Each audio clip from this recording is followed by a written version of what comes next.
Hello students, how are you all? Hope all of you are good. So let us start with your today's video lesson. In the last video lesson I have completed up to page number 86, 85, that is limitations of informations that we gather from a chemical equation. So we have seen that up to catalyst, the positive catalyst and the negative catalyst. So today I will start from page number 86. The reversibility of the reaction. What is reversibility of the reaction? Reversibility means the after reaction a new substance is formed.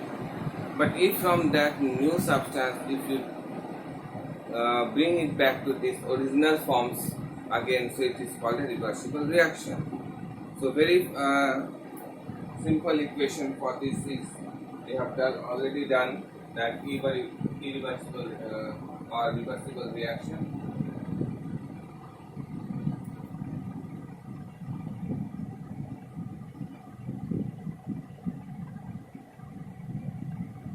Reversible reaction. The best example is preparation of ammonia N2 plus H2. Okay, here Ap class is used as a catalyst at 450 degrees Celsius to 500 degrees Celsius, and atmospheric pressure is about 200 atm, and you will get NH3. Okay, so sometime if the temperature increases or decreases then 450 or increases then 500, it will again decompose to form the constant elements, that is ammonia and hydrogen. So we see that here it is a reversible reaction. Now next is the light.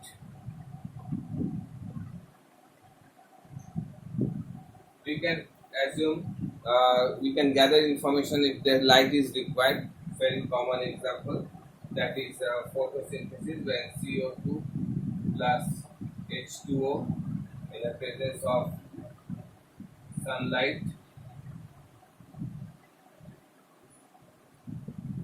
it gives C6H12O6 plus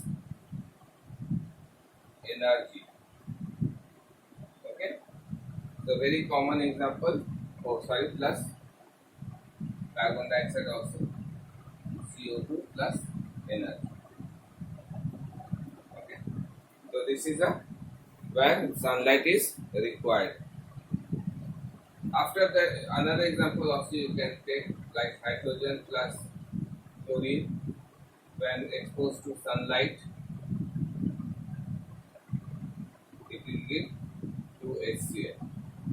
In gaseous form. Okay, here these are in the form of gas. So these are the reactions where we can see that light energy is also required. So from a reaction, if it is written sunlight, that means light is required for in reaction. Now heat and temperature. Next is heat and temperature. Okay. For heat and temperature, all of you know that it can be divided into two parts. That is, one is endothermic reaction, another is exothermic reaction. Endothermic reaction means that heat energy is required for the decomposition of, suppose, calcium carbonate CO3. When you heat it, it decomposes to form calcium oxide plus carbon dioxide. So it is what we see here. We need to heat it. So heat energy is required for this reaction. So heat energy is absorbed by calcium carbonate for decomposition. So we can say that it is a endothermic reaction. Okay. Similarly, sometimes we need to have some heat energy is also released during a chemical reaction. So what example can you take for this reaction, for where heat energy is involved or given out of the reaction? So it is there endothermic reaction. Another example, if you take suppose carbon dioxide plus hydrogen, when it reacts, it gives methane, CH-4 plus H2O, by release of heat energy. So here is heat energy release, so it is exothermic reaction. Okay. Now you can balance it also here. You need to write balance of chemical equation CH4 and here 2H2O. Okay. So now you see that it is balanced. So endothermic and exothermic reaction, for the given we can also get this information from the chemical equation, whether heat energy is required for a reaction or heat energy is evolved during a chemical reaction. Okay. Now next point is electricity.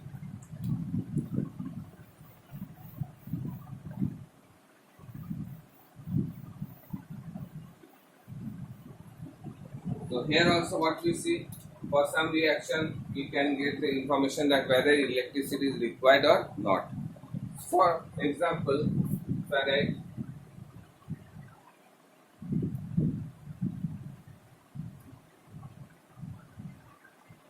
electricity.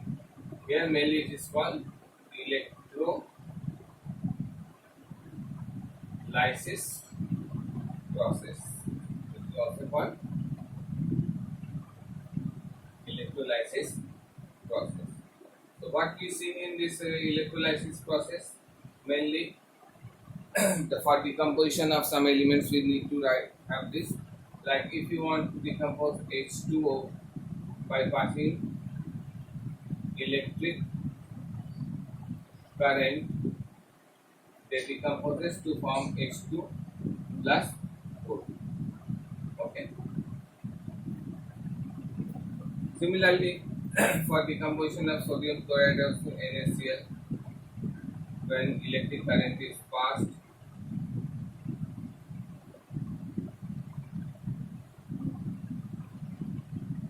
it gives Na plus Cl. So again it should be balanced.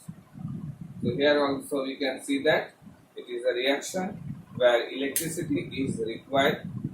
Okay.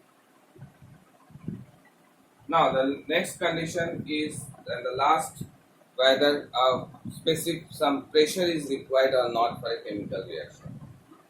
In the reversible reaction we have seen in the reaction of ammonia, for the formation of ammonia we need the atmospheric pressure of 200 atmospheric. Okay. Similar examples, so many you can take for where pressure is required. So for example, it is given here about H2CO2 plus H2O at high pressure.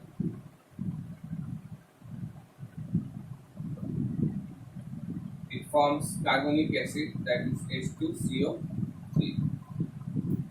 So why it happens actually? So when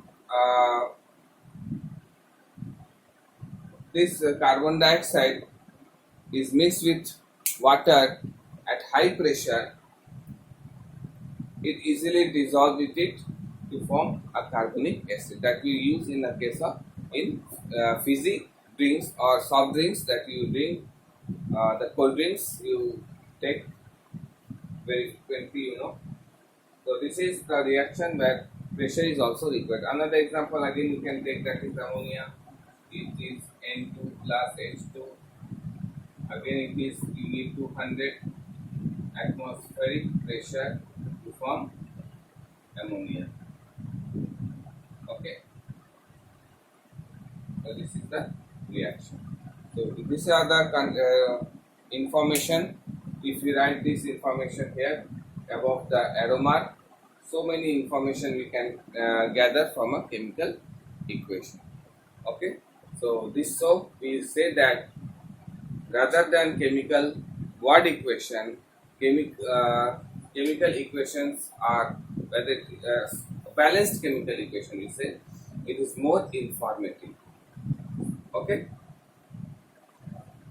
because we can gather so many informations from a balanced chemical equation. The number of atoms, whether reversible or reversible, catalyst is used or not, some special pressure is required or not, electricity is required, whether heat is involved or heat energy is uh, evolved.